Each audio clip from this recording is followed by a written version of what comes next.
తెలుగుదేశం వాళ్ళకి అండ్ పచ్చ మీడియాకి జగన్మోహన్ రెడ్డి గారి పేరు వినపడితేనే ఇంకా ఏమవుతుందో నేను చెప్పాల్సిన అవసరం లేదు, అది మీకు కూడా తెలుసు.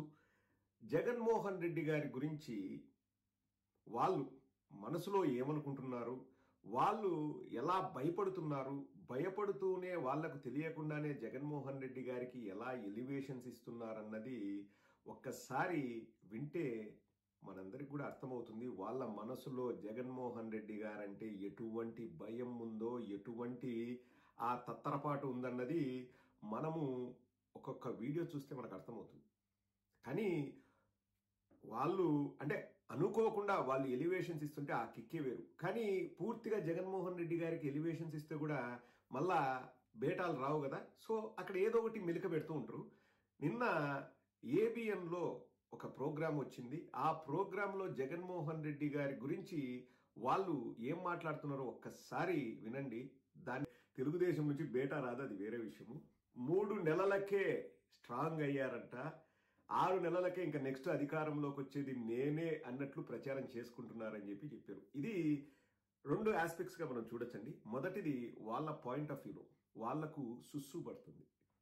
తెలుగుదేశానికి కానీ పచ్చ మీడియాకి కానీ వాళ్ళకి తెలుసు 10 నెలల్లో జగన్మోహన్ రెడ్డి గారిని ప్రజలు ఎంతగా మిస్ అవుతున్నారో వాళ్ళకి తెలుసు.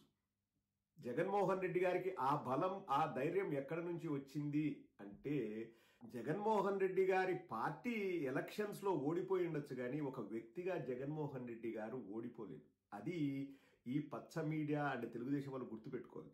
అందుకే 3 నెలల్లో స్ట్రాంగ్ గా ఎలా రాగలిగారంటే నేను తప్పు చెయ్యలేదు అని చెప్పేసి జగన్మోహన్ రెడ్డి గారు ఇక్కడ బలంగా విశ్వసిస్తున్నారు. అదే విశ్వాసం ప్రజల్లో కూడా ఇప్పటికీ ఉంది. జగన్మోహన్ రెడ్డి గారు చెప్పిందల్లా చేశారు. జగన్మోహన్ రెడ్డి గారు ప్రజలకు మంచి చేయాలని చూశారు తప్పితే ప్రజల్ని ఎక్కడా ఇబ్బంది పెట్టలేదు. కానీ అలవిగాని హామీలతో మేము ఆశపడి చంద్రబాబు నాయుడు మాటలు విని నమ్మి మోసపోయామనే భావన ప్రజల్లో బలంగా ఉంది. కాబట్టే ఆ ప్రజలే జగన్మోహన్ రెడ్డి గారు కావాలి అని చెప్పేసి వాళ్ళే రిక్వెస్ట్ చేస్తున్నారు. కాబట్టే జగన్మోహన్ రెడ్డి గారు అంత ఆత్మవిశ్వాసంతో వారు మాట్లాడుతున్నారు. 3 నెలలకు నిలదొక్కున్నారంటే దట్ ఈస్ జగన్మోహన్ రెడ్డి గారి క్యారెక్టర్. ఎందుకంటే తప్పు చెయ్యలేదు అన్న విషయం జగన్మోహన్ రెడ్డి గారి నరాన ఉంది. నేను చేయాల్సిందంతా చేశాను, నేను అబద్ధాలు చెప్పలేదు, నేను అసత్యాలు మాట్లాడలేదు, నేను అలవిగాని హామీలు ఇవ్వలేదు, నేను వాస్తవ ప్రపంచంలో బ్రతికాను, నేను వాస్తవ ప్రపంచంలో ఉండి పరిపాలన చేశాను, అందరికీ మంచి జరగాలని నేను ఆలోచించాను, నాకు రాష్ట్రంలో ఎంత ఆదాయం ఉంది, ఎంత ఖర్చు ఉంది నాకు తెలుసు, నేను పవర్ పాయింట్ ప్రెజెంటేషన్ వేసి చూపించి మరీ నా మేనిఫెస్టో రిలీజ్ చేశాను, వాళ్ళు ఎక్కువ తాయిలాలు ఇస్తున్నారు కదా మనము కూడా ఇద్దాము అని చెప్పేసి నేను ఎక్కడా అలివిగాని హామీలు ఇవ్వలేదు. ఒకవేళ దానివల్ల నాకు నెగిటివ్ అయ్యి నేను ప్రతిపక్షంలో కూర్చోవాలనుకున్నా కానీ నేను మనస్ఫూర్తిగా కూర్చుంటానే తప్ప ప్రజలను మభ్యపెట్టను, మోసం చెయ్యను అని జగన్మోహన్ రెడ్డి గారు నమ్మిన సిద్ధాంతాలకు కట్టుబడి ఉన్నారు. కాబట్టే జగన్మోహన్ రెడ్డి గారు గుండె ధైర్యంతో 3 నెలలు కాదు 3 రోజుల తర్వాత ప్రజల్లోకి వచ్చారు. నేను కలిశాను. జూన్ 7వ తేదీ నేను జగన్మోహన్ రెడ్డి గారిని నేను కలిశాను. జూన్ 4 రిజల్ట్ వచ్చింది. ఆ రోజు నుంచే కలవడం మొదలు పెట్టారు. 3 రోజులు, మీరు ఇంకా 3 నెలలు అంటున్నారు పచ్చ మీడియా. 3 రోజుల్లో వారు బయటికి వచ్చారు. ఎందుకంటే వారికి ప్రజలకు మంచి చేయాలన్న చిత్తశుద్ధి ఉంది.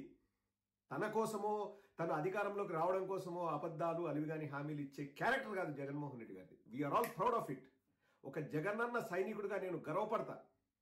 జగన్మోహన్ రెడ్డి గారిని చూసి మేము గర్వపడతాం. ప్రజలు భయపడుతున్నారంట. ఒక్కసారి ఏబిఎన్ ఆఫీసులో నుంచి బయటికి వెళ్ళి ఆంధ్ర రాష్ట్రంలోకి వెళ్ళి మారుమూల గ్రామాల్లోకి వెళ్ళి ప్రజల్లో ఒకసారి టచ్ చేసి చూడు, బుతికిటు టచ్ చేసి చూడు. వాళ్ళు కొడితే ఈ పక్క దవడ కొడితే ఈ పక్క పళ్ళు రాలుతాయి మీకు. ఇంకొకసారి ఈ పరిపాలన బాగుంది, చంద్రబాబు బాగా చేస్తున్నాడని మీరు చెప్పడానికి ట్రై చేస్తే ఎక్కడో 4 గోడల మధ్య హైదరాబాద్లో కూర్చొని ఒక బొంగురు గొంతు వేసుకున్న మహిళను తీసుకొచ్చి అని ప్రజలు భయకంపితులు అవుతున్నారా? ప్రజలు భయకంపితులు అయ్యేది ఈ సుత్తి మాటలు, ఈ డబ్బాలు, ఈ గఫాలు చూసి భయకంపితులు అవుతున్నారు. అది గుర్తు పెట్టుకోవాలి పచ్చ మీడియా. ప్రతిపక్షంలో ఉన్నప్పుడు ఎవరైనా ఆటలు సాగుతాయి. ఏదో 4 మాటలు చెప్తే ప్రజలు రెచ్చగొట్టడం సులభం. 2019 నుంచి 24 వరకు మీరు రెచ్చగొట్టి పబ్బం గడుపుకున్నారు. ప్రతిదీ అబద్ధం అండి. ఒక్క నిజం ఉంటే చెప్పండి, ఒక్క నిజం ఉంటే చెప్పండి. వాళ్ళు మాట్లాడిన దాంట్లో ఒక్కటి నిజం ఉంటే చెప్పండి. ప్రతిదీ అబద్ధం, ప్రతిదీ అబద్ధం. లేని విషయాలన్నీ సృష్టించేది. జగన్మోహన్ రెడ్డి గారు వెళ్తే చెట్లు కొట్టేస్తారట. ఎందుకు కొట్టేస్తారండి చెట్లు? అది మళ్ళా వాళ్ళు పచ్చ మీడియా వాళ్ళు లేపడము, చంద్రబాబు నాయుడు దాని గురించి మాట్లాడడం. నిన్న కూడా మాట్లాడాడు. అంతకంటే ఇంకా పచ్చి అబద్ధం ఉంటుందండి. 59 ఎకరాలు లేపినారు కదా అప్పనంగా. మరి దాని విషయం ఇప్పుడు చెట్లు ఏడ కొట్టేసినారు, ఎందుకు కొట్టేసినారు, జగన్మోహన్ రెడ్డి గారు ఏ అధికారులకు చెప్పినారు? ఇప్పుడు అధికారులు మీతో పనిచేస్తున్నారు కదా, రివ్యూ మీటింగ్ పెట్టండి. జగన్మోహన్ రెడ్డి గారు చెట్లు కొట్టేసినారని రివ్యూ మీటింగ్ పెట్టండి. పరదాలు అంటారు. జగన్మోహన్ రెడ్డి గారు ఒక్కసారి బయటికి వస్తే లక్షల సంఖ్యలో అభిమానులు జనాలు వస్తారు. ఇంకా వాళ్ళు ఎంతగా అభిమానంతో వస్తారంటే అక్కడ జగన్మోహన్ రెడ్డి గారు ఒక ముఖ్యమంత్రి స్థానంలో ఉన్నప్పుడు సెక్యూరిటీ వాళ్ళకి అది కంట్రోల్ చేయడం వాళ్ళకు వీలు కానప్పుడు ఇంకా వాళ్ళు ఎక్స్ట్రా మెజర్స్ తీసుకోవాల్సిందే. దాన్ని కూడా మళ్ళీ బూచిగల పరదాలు, ఏదో పరదాల ముఖ్యమంత్రి చెట్లు కొట్టేస్తారు. ఏం పరదాలు? చంద్రబాబు నాయుడు బయటకు వస్తే ఎవడు కూడా పోడు ఆయన దగ్గరికి. ఎవడు పోడు. అది చంద్రబాబు నాయుడు చేసుకునే తప్ప, లేకపోతే ఇది జగన్మోహన్ రెడ్డి గారు చేసుకున్న గొప్ప? అలా ఏముండదు. మనుషులకి వాళ్ళ ప్రేమను వాళ్ళు ఎక్స్ప్రెస్ చేసే అలవాటు ఉంది. కాబట్టి జగన్మోహన్ రెడ్డి గారు ఇప్పుడు ప్రతిపక్షంలో ఉన్న, ఇంతకుముందు ఏమన్నారు, డబ్బులు ఇచ్చి జనాలు తోలే వాళ్ళు అది అన్నారు. ఇప్పుడు ప్రతిపక్షంలో ఉన్న అనంతపురం వెళ్ళినా, లేకపోతే ఎవరినైనా జైల్లో పెడితే పరామర్శించడానికి ఆ సబ్ జైలు దగ్గరికి వెళ్ళినా, లేకపోతే ఇంకో జైలు దగ్గరికి వెళ్ళినా లక్షల్లో జనాలు వస్తున్నారు. ఆ జనాలను చూసేది చంద్రబాబు నాయుడు భయకంపితుడు అవుతాడు. మళ్ళీ ఇంటెలిజెన్స్ టీంను పిలిపిస్తాడు సాయంత్రానికి. ఎందుకు ఎంతమంది జనాలు వచ్చినారు, జగన్మోహన్ రెడ్డి గారి కోసం ఎందుకు జనాలు వచ్చినారు అని ఇంకా వణికిపోయేది.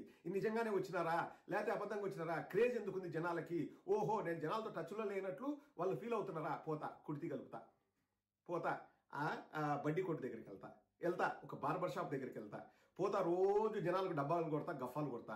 అప్పుడు నేను బటన్ నొక్కట్లేదు, నేను బయటకు వచ్చాను అని నేను చెప్పుకుంటా. అప్పుడైనా ప్రజలు నా కోసం వస్తారు, నా కోసం ఎగబడతారని. ఒకటి వాల్యూ అనేది ఉంటుంది. పచ్చ మీడియాగా చెప్తున్నా, చంద్రబాబు కూడా చెప్తున్నా. ఇంకా పచ్చ మీడియాకి చెప్తే చంద్రబాబు చెప్పినట్టే. అది ఒక వాల్యూ ఉంటుంది. దాన్నే గుడ్ విల్ అంటారు. జగన్మోహన్ రెడ్డి గారికి ప్రజల్లో గుడ్ విల్ టన్నులు ఉంది. ఆడిన మాట తప్పడు అనే గుడ్ విల్ సంపాదించుకున్నారు జగన్మోహన్ రెడ్డి గారు. అది పదవుల కంటే కూడా ఎక్కువ, ఆస్తుల కంటే కూడా ఎక్కువ. అది చంద్రబాబు నాయుడు ఒక్క గుడ్ విల్ ఉందా చెప్పండి, మీరే చెప్పండి. పచ్చమీడియాని అడుగుతారా చెప్పండి, చంద్రబాబు నాయుడుకు గుడ్ విల్ ఉందా? చంద్రబాబు నాయుడు ఆడిన మాట ఏ రోజైనా నిలబెట్టుకునే మనిషా? మీరే చెప్పండి. పచ్చ మీడియా వాళ్ళు చెప్పండి. ప్రజలు భయకంపితులు అవుతున్నారంట. ఇంకా బొంగురు కొని తీసుకుని ప్రజలు నిరాద ఎందుకులేమ్మా కంఠశోష వచ్చది తల్లి.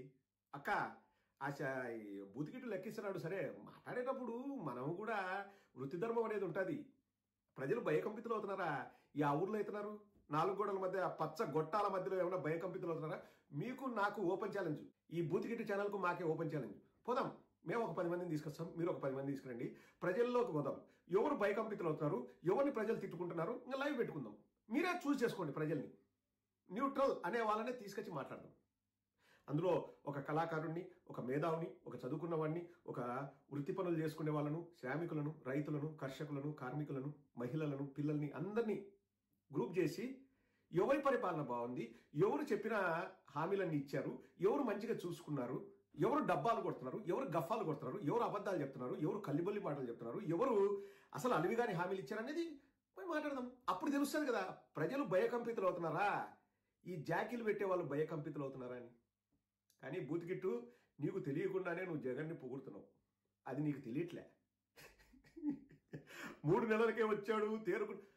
జగన్మోహన్ రెడ్డి గారు 24/7 నిత్యం ప్రజల కోసం ఆలోచిస్తారు. మేమేమో రెస్ట్ తీసుకుని సంవత్సరం 2 ఏళ్ల తర్వాత నా అవకాశం వచ్చింది, ఇప్పుడు వచ్చింది అని చెప్పి ఆలోచించే మెంటాలిటీ కాదు జగన్మోహన్ రెడ్డి గారిది. ఈసారి నేను మా కార్యకర్తలకి చెప్తున్నానండి, ఈసారి చాలా పకడ్బందీగా, చాలా పకడ్బందీగా, ఇప్పుడు మనకు కొంచెం అనుభవం కూడా వచ్చింది. మనం ఒక 5 ఏళ్ళు పరిపాలన చేసాం. మనము ఎక్కడెక్కడ మనకు తెలియకుండా మనం కార్యకర్తల్ని, మనం వాళ్ళ అంచనాల్ని మనం అందుకోలేదో అది మన దగ్గర లిస్ట్ ఉంది. ఇప్పుడు లిస్ట్ ఉంది. మళ్ళీ అధికారంలోకి వచ్చినాక మళ్ళీ ఇట్లా చేస్తారు కదా, ఆ కథే ఉండదు.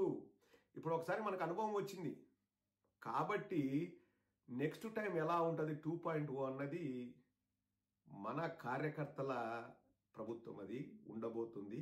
అండ్ ఆల్సో జగన్మోహన్ రెడ్డి గారు 2019 నుంచి 24 వరకు కూడా ఒక్క తెలుగుదేశం వాడిపై కూడా కక్ష తీర్చుకుందాము, లేకపోతే వాళ్ళని ఇబ్బంది పెడదాం, సామాన్యులను ఇబ్బంది పెడదామని ఆలోచించలేదు. కానీ ఈసారి మన వాళ్ళని, మన కార్యకర్తల్ని ఎంతగా ఇబ్బంది పెట్టారో జగన్మోహన్ రెడ్డి గారికి ప్రతిదీ తెలుసు.